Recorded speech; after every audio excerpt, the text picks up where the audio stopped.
All right, so it's Con Carne. It's Quarantine Con Carne. The car is in the garage for the foreseeable future. We're all in the garage for the foreseeable future. We have the shelter-at-home edict order about to take place.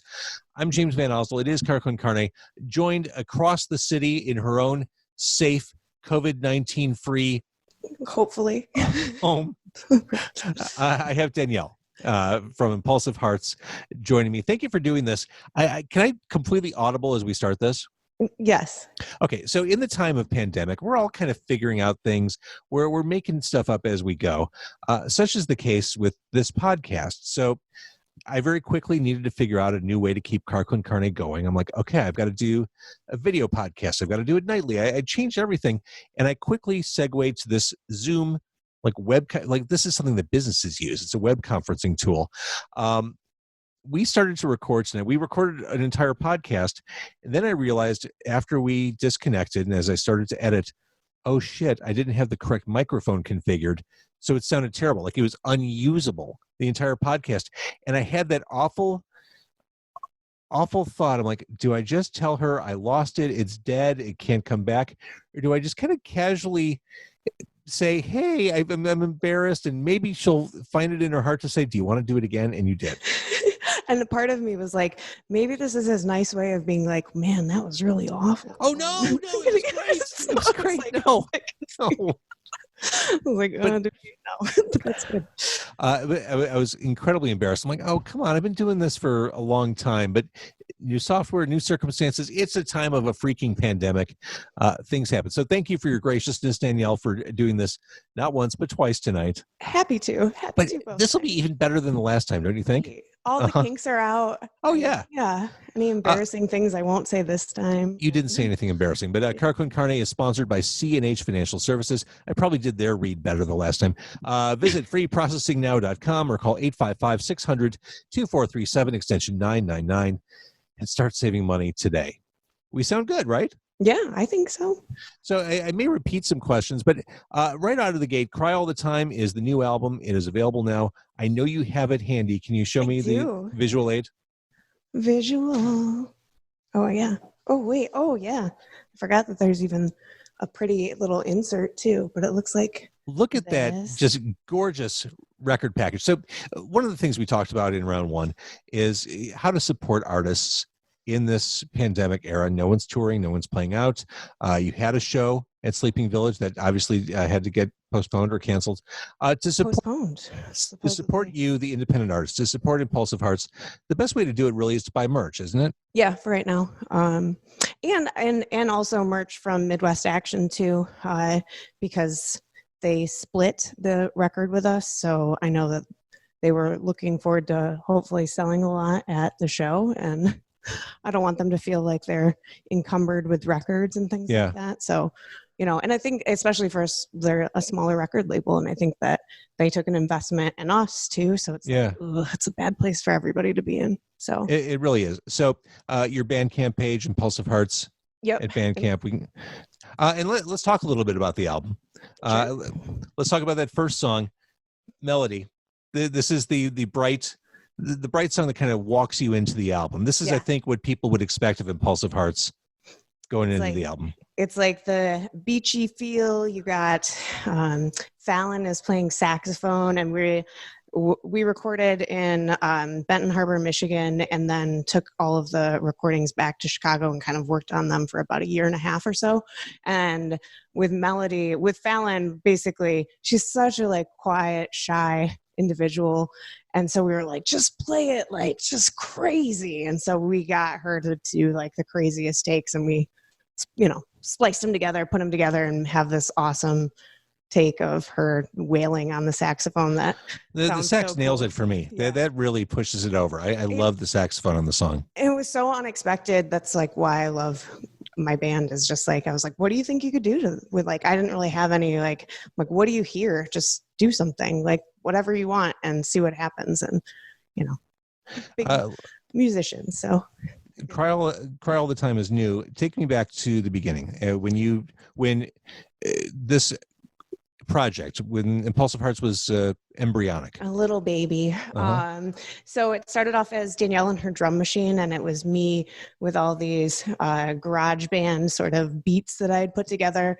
And I got a Craigslist band, and meaning that they were Meaning a band of hookers. It's a band of strangers that don't know each other very well. And I met some really great people, and I met some people that don't really want to talk to me so much anymore. So it was like, kind of did that for the first, I guess, couple of, maybe even a year or so, maybe two, of just like getting used to even just playing out, because I hadn't really played out at all. And so then after kind of the Craigslist dump, my two friends, both who now live in Michigan, were kind enough to be like, okay, here's all these demos that you have, and let's work on it. And Dan played drums, and my friend John did bass and all this other like saxophone and stuff on the first record. And it was really like me actually like in a situation kind of like this, where I'm just listening back to the first record. So I mixed it all myself, recorded it with 2 mics. Like, it was just wild, crazy. I tore an ACL, and that's what I was doing when I was like recovering from it, was just basically sitting in front of a computer and mixing and all that. So the second record, I was like, I have to have somebody else record this. So we recorded with Brian Fox and Madison Moore of Absolutely Not. And so that was really a fun difference. And it's with a bunch of people that are my friends that I've met through Chicago, mostly a lot of girls from Girls Rock, actually.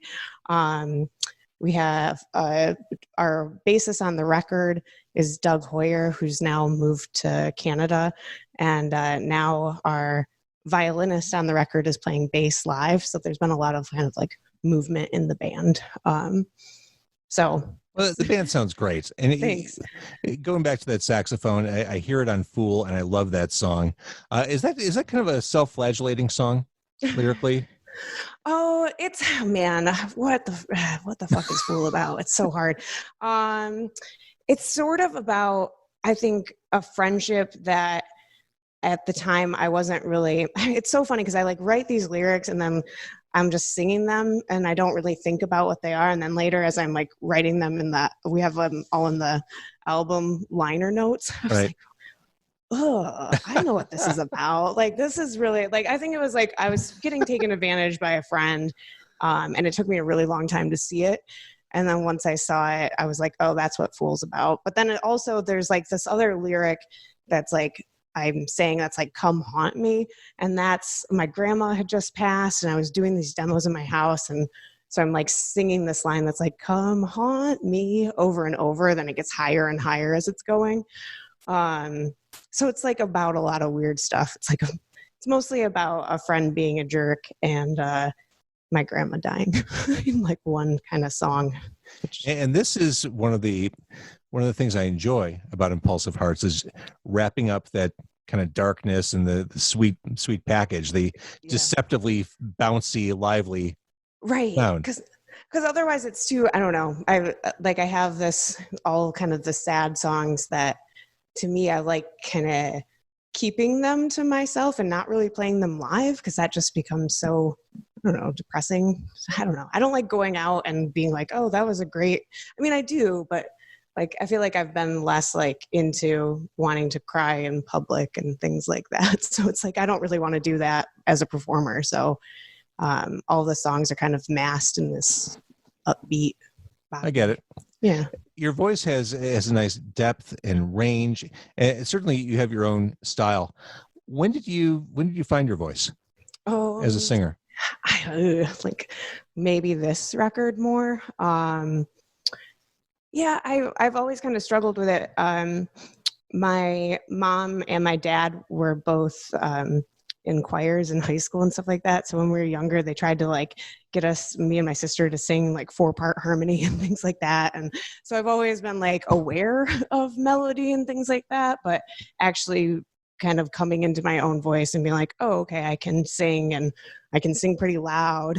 And I feel like that's been maybe within the last 3 or so years. And I don't know. I guess I wasn't as aware of it, that it could just kind of stand on its own, which was, I'm slowly starting to be like, okay, I don't have to do all of the things and sing. I can just focus on singing and singing correctly, and, put the guitar down, put the piano down, stop playing accordion, like weird things that try and do at the same time.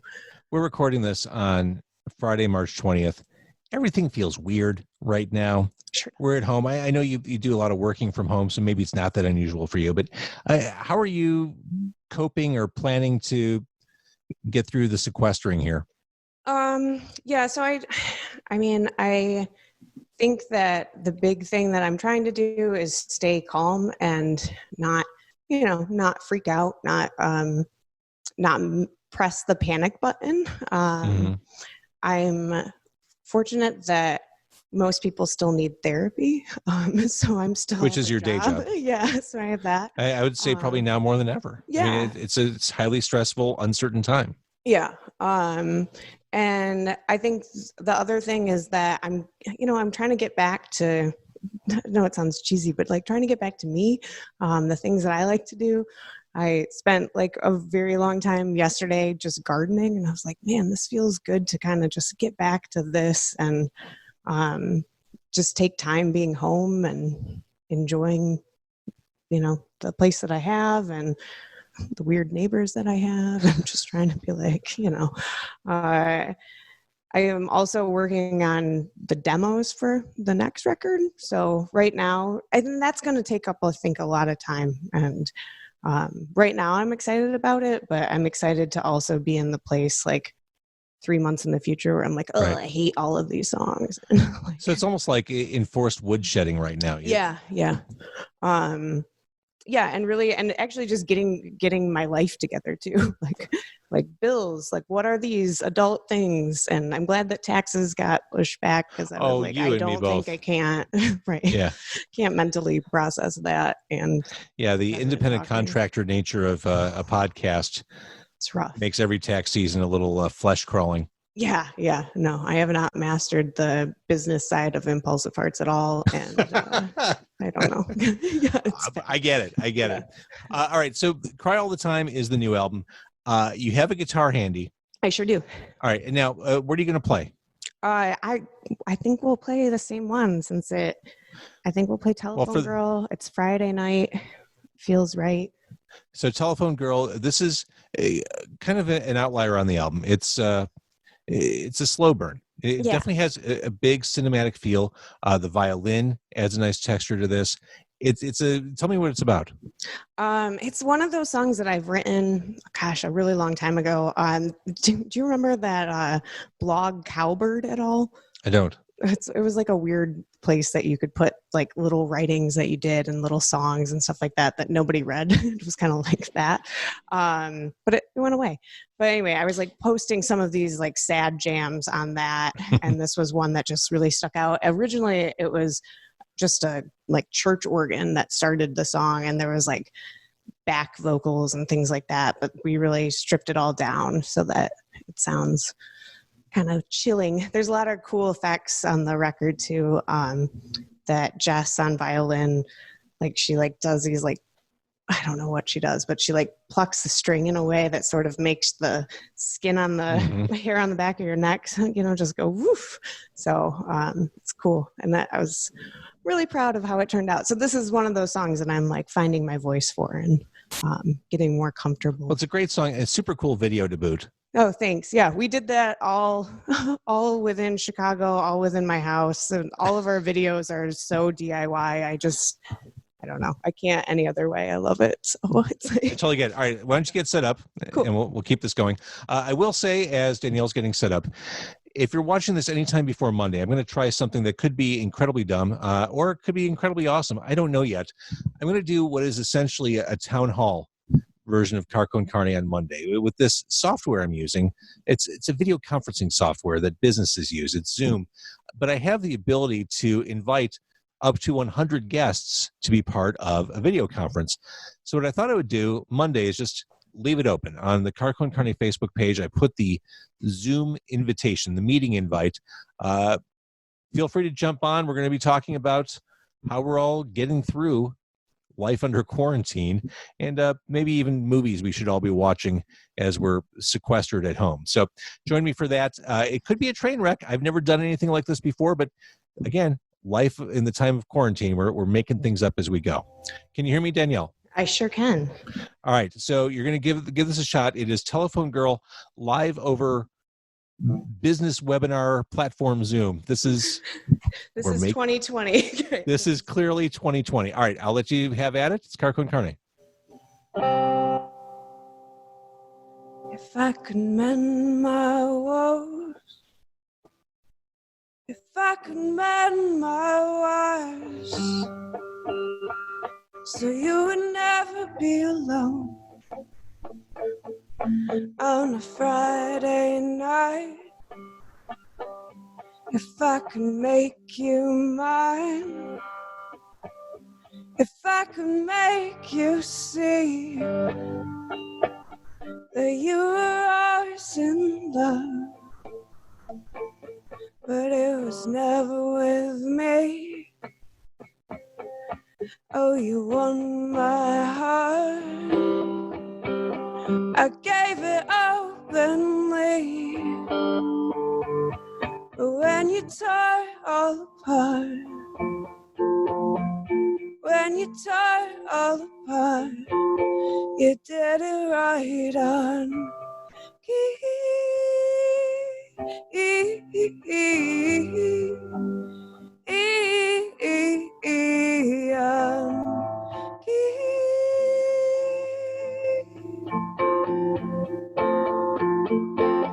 you did it right on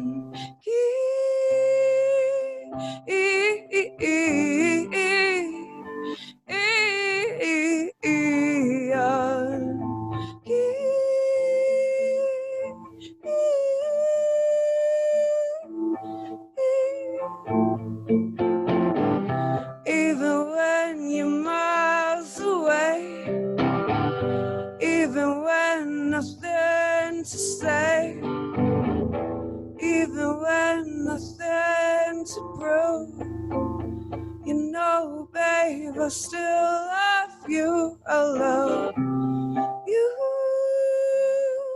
Ooh, ooh, ooh, ooh. Ooh, ooh, ooh, I love you.